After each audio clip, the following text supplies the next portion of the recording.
Hello dear aspirant, welcome back to Learn Sahee. আজিৰ এই ভিডিঅ'টোত আলোচনা কৰা হ'ব ADRE grade 4 mock test and আজি হৈছে মক টেষ্ট 7. সো আপোনালোকে যদি ADRE গ্ৰেড 4ত এপ্লাই কৰিছে তেন্তে এই ভিডিঅ'টো শেষলৈকে চাব. So to the first question you can see which country is known as the land of the midnight sun. কোনখন দেশক মধ্যৰাতিৰ সূৰ্যৰ দেশ বুলি জনা যায়? ইয়াৰ কাৰেক্ট অপশ্যনটো হ'ব অপশ্যন চি. অপশ্যন চি হ'ব নৰৱে. নৰৱেক মধ্যৰাতিৰ সূৰ্যৰ দেশ বুলি জনা যায়, মনত ৰাখিব. Next question you can see. What is the rank of India in the Global Hunger Index 2023? 2023 চনৰ গ্লোবেল হাংগাৰ ইণ্ডেক্সত ভাৰতৰ স্থান কিমান? ইয়াৰ কাৰেক্ট অপশ্যনটো হ'ব অপশ্যন ডি. অপশ্যন ডি হ'ব 111. 2023 চনৰ গ্লোবেল হাংগাৰ ইণ্ডেক্সত ভাৰতৰ স্থান হৈছে 111. তাৰ পাছৰ কুৱেশ্যনটো চাব পাৰিছে আপোনালোকে. The Vikram Sarabhai space centre is located in which state? Vikram Sarabhai মহাকাশ কেন্দ্ৰ কোন ৰাজ্যত অৱস্থিত? ইয়াৰ কাৰেক্ট অপশ্যনটো হ'ব অপশ্যন ডি. অপশ্যন ডি হ'ব কেৰালা. কেৰালাত বিক্ৰম সাৰাভাই মহাকাশ কেন্দ্ৰ অৱস্থিত. তাৰ পাছৰ কুৱেশ্যন চাব পাৰিছে আপোনালোকে. Which of the following is not a renewable energy source? তলৰ কোনটো নৱীকৰণযোগ্য শক্তিৰ উৎস নহয়? ইয়াৰ কাৰেক্ট অপশ্যনটো হ'ব অপশ্যন চি. অপশ্যন চি হ'ব কয়েল. অৰ্থাৎ কয়লা হৈছে নৱীকৰণযোগ্য শক্তিৰ উৎস নহয়. ঠিক আছে, নেক্সট কুৱেশ্যনটো চাব পাৰিছে আপোনালোকে. What is the name of India's first satellite? ভাৰতৰ প্ৰথম উপগ্ৰহৰ নাম কি? ইয়াৰ কাৰেক্ট অপশ্যনটো হ'ব অপশ্যন বি. অপশ্যন বি হ'ব আৰ্যভট. আৰ্যভট হৈছে ভাৰতৰ প্ৰথম উপগ্ৰহ. তাৰ পাছৰ কুৱেশ্যনটো চাব পাৰিছে আপোনালোকে. What is the full form of DNA? DNA ৰ পূৰ্ণ ৰূপ কি? ইয়াৰ কাৰেক্ট অপশ্যনটো হ'ব অপশ্যন এ. অপশ্যন এ হ'ব ডিঅক্সৰাইবো নিউক্লিক এচিড. ঠিক আছে, DNA ৰ সম্পূৰ্ণ ৰূপ হৈছে ডিঅক্সৰাইবো নিউক্লিক এচিড. তাৰ পাছৰ কুৱেশ্যনটো চাব পাৰিছে আপোনালোকে. In which year was the Reserve Bank of India established? ভাৰতীয় ৰিজাৰ্ভ বেংক কেতিয়া স্থাপন কৰা হৈছিল? ইয়াৰ কাৰেক্ট অপশ্যনটো হ'ব অপশ্যন এ. অপশ্যন এ হ'ব 1935. 1935 চনত ভাৰতীয় ৰিজাৰ্ভ বেংকৰ প্ৰতিস্থাপন কৰা হৈছিল. ঠিক আছে, তাৰ পাছৰ কুৱেশ্যনটো চাব পাৰিছে আপোনালোকে. Who built the famous Qutub Minar in Delhi? দিল্লীৰ প্ৰসিদ্ধ কুতুব মিনাৰ কোনে নিৰ্মাণ কৰিছিল? ইয়াৰ কাৰেক্ট অপশ্যনটো হ'ব অপশ্যন বি. অপশ্যন বি হ'ব কুতুবুদ্দিন আইবাক. দিল্লীৰ প্ৰসিদ্ধ কুতুব মিনাৰ কুতুবুদ্দিন আইবাকে নিৰ্মাণ কৰিছিল, মনত ৰাখিব এই কুৱেশ্যনটো আপোনালোকে. তাৰ পাছৰ কুৱেশ্যনটো আপোনালোকে চাব পাৰিছে. In which year was the wild life protection act ইনেক্টেড in India? ভাৰতত বন্যপ্ৰাণী সুৰক্ষা আইন কোন বছৰত বলৱৎ হৈছিল? ইয়াৰ কাৰেক্ট অপশ্যনটো হ'ব অপশ্যন চি. অপশ্যন চি হ'ব 1972. 1972 চনত ভাৰতত বন্যপ্ৰাণী সুৰক্ষা আইন বলৱৎ হৈছিল. তাৰ পাছৰ কুৱেশ্যন চাব পাৰিছে. What is the official name of the COVID-19 virus? COVID-19 ভাইৰাছৰ আনুষ্ঠানিক নাম কি? ইয়াৰ কাৰেক্ট অপশ্যনটো হ'ব অপশ্যন চি. অপশ্যন চি হ'ব SARS-CoV-2. ঠিক আছে, তাৰ পাছৰ কুৱেশ্যন চাব পাৰিছে. Who was the first Indian to receive the Bharat Ratna award? Bharat Ratna পুৰস্কাৰ লাভ কৰা প্ৰথমজন ভাৰতীয় কোন আছিল? ইয়াৰ কাৰেক্ট অপশ্যনটো হ'ব অপশ্যন এ. অপশ্যন এ হ'ব ডক্টৰ সৰ্বপল্লী ৰাধাকৃষ্ণন. ডক্টৰ সৰ্বপল্লী ৰাধাকৃষ্ণনে ভাৰত ৰত্ন পুৰস্কাৰ লাভ কৰা প্ৰথমজন ভাৰতীয়. তাৰ পাছৰ কুৱেশ্যনটো চাব পাৰিছে আপোনালোকে. হুইচ ইজ দ্য স্মলেষ্ট বন ইন দ্য হিউমেন বডি? মানুহৰ শৰীৰৰ আটাইতকৈ সৰু হাড়ডাল কোনটো? ইয়াৰ কাৰেক্ট অপশ্যনটো হ'ব অপশ্যন চি. অপশ্যন চি হ'ব ষ্টেপছ. ষ্টেপ হৈছে মানুহৰ শৰীৰৰ আটাইতকৈ সৰু হাড়. Next question you can see. Which of the following is the oldest mountain range in India? তলৰ কোনটো ভাৰতৰ আটাইতকৈ পুৰণি পৰ্বতমালা? ইয়াৰ কাৰেক্ট অপশ্যনটো হ'ব অপশ্যন বি. অপশ্যন বি হ'ব আৰাৱলী ৰেঞ্জ. অৰ্থাৎ আৰাৱলী পৰ্বতমালা হৈছে ভাৰতৰ আটাইতকৈ পুৰণি পৰ্বতমালা. Next question. Who was the first president of the Indian National Congress? ভাৰতীয় ৰাষ্ট্ৰীয় কংগ্ৰেছৰ প্ৰথম সভাপতি কোন আছিল? ইয়াৰ কাৰেক্ট অপশ্যনটো হ'ব অপশ্যন বি. অপশ্যন বি হ'ব উমেশ চন্দ্ৰ বেনাৰ্জী. উমেশ চন্দ্ৰ বেনাৰ্জী আছিল ভাৰতীয় জাতীয় কংগ্ৰেছৰ প্ৰথম সভাপতি. এই কুৱেশ্যনটো আপোনালোকে ভালদৰে মনত ৰাখিব. ঠিক আছে, নেক্সট কুৱেশ্যন চাব পাৰিছে আপোনালোকে.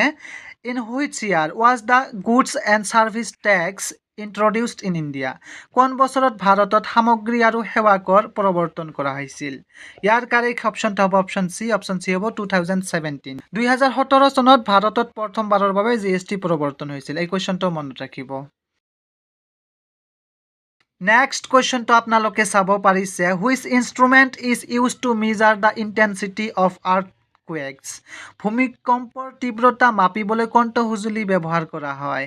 ইয়াৰ কাৰেক্ট অপশ্যনটো হ'ব অপশ্যন বি। অপশ্যন বি হ'ব চিছমোগ্ৰাফ। চিছমোগ্ৰাফ ভূমিকম্পৰ তীব্ৰতা মাপিবলৈ ব্যৱহাৰ কৰা হয়। তাৰ পাছৰ কুৱেশ্যনটো চাব পাৰিছে। Which of the following is not a noble gas? তলৰ কোনটো সম্ভ্ৰান্ত গেছ নহয়? ইয়াৰ কাৰেক্ট অপশ্যনটো হ'ব অপশ্যন ডি। অপশ্যন ডি হ'ব হাইড্ৰজেন। হাইড্ৰজেন সম্ভ্ৰান্ত গেছ নহয় আৰু বাকী তিনিটা হিলিয়াম, নিয়ন আৰু ক্ৰিপ্টন এই তিনিটাক সম্ভ্ৰান্ত গেছ বুলি জনা যায়, মনত ৰাখিব। তাৰ পাছৰ কুৱেশ্যনটো চাব পাৰিছে। Who among the following was the first law minister of independent India? তলৰ কোনজন স্বাধীন ভাৰতৰ প্ৰথম আইন মন্ত্ৰী আছিল? ইয়াৰ কাৰেক্ট অপশ্যনটো হ'ব অপশ্যন বি। অপশ্যন বি হ'ব doctor B R Ambedkar. Doctor B R Ambedkar আছিল স্বাধীন ভাৰতৰ প্ৰথম আইন মন্ত্ৰী। Next question. Which of the following acid is present in vinegar? তলৰ কোনটো এচিড ভিনেগাৰত থাকে? ইয়াৰ কাৰেক্ট অপশ্যনটো হ'ব অপশ্যন বি। অপশ্যন বি হ'ব এচিটিক এচিড। এচিটিক এচিড ভিনেগাৰত থাকে, ঠিক আছে। তাৰ পাছৰ question. Who gave the slogan ইনকিলাব জিন্দাবাদ? ইনকিলাব জিন্দাবাদ শ্লোগান কোনে দিছিল? ইয়াৰ কাৰেক্ট অপশ্যনটো হ'ব অপশ্যন এ। অপশ্যন এ হ'ব ভগত সিং। ভগত সিঙে ইনকিলাব জিন্দাবাদ শ্লোগানটো দিছিল, ঠিক আছে। তাৰ পাছৰ কুৱেশ্যনটো চাব পাৰিছে। The Chipko movement is associated with which of the following? Chipko আন্দোলন তলৰ কোনটোৰ সৈতে জড়িত? ইয়াৰ কাৰেক্ট অপশ্যনটো হ'ব অপশ্যন বি। অপশ্যন বি হ'ব ফৰেষ্ট কনজাৰভেশ্যন, অৰ্থাৎ বন সংৰক্ষণ। চিপকো আন্দোলন বন সংৰক্ষণৰ সৈতে জড়িত। তাৰ পাছৰ কুৱেশ্যন। What is the capital city of Australia? অষ্ট্ৰেলিয়াৰ ৰাজধানী কি? ইয়াৰ কাৰেক্ট অপশ্যনটো হ'ব অপশ্যন চি। অপশ্যন চি হ'ব কেনবেৰা। তাৰ পাছৰ কুৱেশ্যনটো চাব পাৰিছে। What is the SI unit of electric current? বৈদ্যুতিক প্ৰবাহৰ এছআই একক কি? অপশ্যন কেইটাৰ ভিতৰত কাৰেক্ট অপশ্যনটো হ'ব অপশ্যন বি। অপশ্যন বি হ'ব এম্পিয়াৰ। এম্পিয়াৰ হৈছে বৈদ্যুতিক প্ৰবাহৰ এছআই একক। নেক্সট কুৱেশ্যন চাব পাৰিছে। Which type of mirror is used in vehicles for rear view? বাহনৰ পিছফাল চাবলৈ কোন ধৰণৰ দাপোন ব্যৱহাৰ কৰা হয়? ইয়াৰ কাৰেক্ট অপশ্যনটো হ'ব অপশ্যন বি। অপশ্যন বি হ'ব কনভেক্স মিৰৰ, অৰ্থাৎ উত্তল দাপোন। বাহনৰ পিছফালে চাবলৈ আমাৰ উত্তল দাপোন ব্যৱহাৰ কৰা হয়, ঠিক আছে। নেক্সট কুৱেশ্যনটো চাব পাৰিছে। Who was the first Assamese to fight against the British? ব্ৰিটিছৰ বিৰুদ্ধে যুঁজ কৰা প্ৰথম অসমীয়া কোন আছিল? ইয়াৰ কাৰেক্ট অপশ্যনটো হ'ব অপশ্যন চি। অপশ্যন চি হ'ব গমধৰ কবৰ। গমধৰ কবৰ আছিল ব্ৰিটিছৰ বিৰুদ্ধে যুঁজ কৰা প্ৰথম অসমীয়া ব্যক্তি, ঠিক আছে। This question is also' very important for ADR grade 4 exam. Next question চাব পাৰিছে আপোনালোকে। Narakasur was the founder of which of the following dynasties? Narakasur তলৰ কোনটো বংশৰ প্ৰতিষ্ঠাপক আছিল? ইয়াৰ কাৰেক্ট অপশ্যনটো হ'ব অপশ্যন এ। অপশ্যন এ হ'ব ভৌম ডাইনেষ্টি। ভৌম বংশৰ প্ৰতিষ্ঠাপক আছিল Narakasura. Next. Who was the first Ahom king to accept Hinduism? কোন আহোম ৰজাই প্ৰথমে হিন্দু ধৰ্ম গ্ৰহণ কৰিছিল? ইয়াৰ কাৰেক্ট অপশ্যনটো হ'ব অপশ্যন বি। অপশ্যন বি হ'ব জয়ধ্বজ সিংহ। জয়ধ্বজ সিংহ আছিল প্ৰথম আহোম ৰজা যিজনে হিন্দু ধৰ্ম গ্ৰহণ কৰিছিল। তাৰ পাছৰ কুৱেশ্যনটো চাব পাৰিছে আপোনালোকে। Which of the following is the brain of the computer? তলৰ কোনটো কম্পিউটাৰৰ মগজু বুলি জনা যায়? কাৰেক্ট অপশ্যনটো হ'ব অপশ্যন বি। অপশ্যন বি হ'ব CPU। কম্পিউটাৰৰ মগজু বুলি CPUক জনা যায়, ঠিক আছে। তাৰ পাছৰ কুৱেশ্যন। What does URL stand for? URLৰ সম্পূৰ্ণ ৰূপ কি? ইয়াৰ কাৰেক্ট অপশ্যনটো হ'ব অপশ্যন এ। অপশ্যন এ হ'ব ইউনিফৰ্ম ৰিচৰ্চ লোকেটৰ, ঠিক আছে। URLৰ সম্পূৰ্ণ ৰূপটো হৈছে uniform resource locator. Next. Which of the following is an example of an operating system? তলৰ কোনটো এটা অপাৰেটিং ছিষ্টেমৰ উদাহৰণ? ইয়াৰ কাৰেক্ট অপশ্যনটো হ'ব অপশ্যন চি। অপশ্যন চি হ'ব উইণ্ড'জ। উইণ্ড'জ হৈছে এটা operating system. Next. Where is the headquarters of UNESCO located? ইউনেস্কোৰ মুখ্য কাৰ্যালয় ক'ত অৱস্থিত? অপশ্যন কেইটাৰ ভিতৰত ইয়াৰ কাৰেক্ট অপশ্যনটো হ'ব অপশ্যন চি। অপশ্যন চি হ'ব পেৰিছ। পেৰিছত ইউনেস্কোৰ মুখ্য কাৰ্যালয় অৱস্থিত। Next question. What is India's position in the production of sugar? চেনি উৎপাদনত ভাৰতৰ স্থান কিমান? অপশ্যন কেইটাৰ ভিতৰত ইয়াৰ কাৰেক্ট অপশ্যনটো হ'ব অপশ্যন বি। অপশ্যন বি হ'ব ছেকেণ্ড, অৰ্থাৎ দ্বিতীয়। চেনি উৎপাদনত ভাৰতৰ স্থান হৈছে দ্বিতীয়।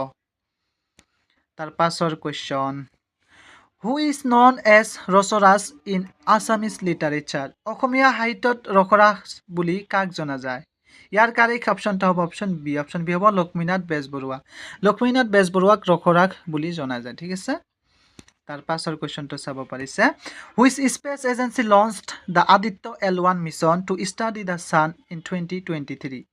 কোনটো মহাকাশ সংস্থাই 2023 চনত সূৰ্য অধ্যয়নৰ বাবে আদিত্য L1 অভিযান আৰম্ভ কৰিছিল?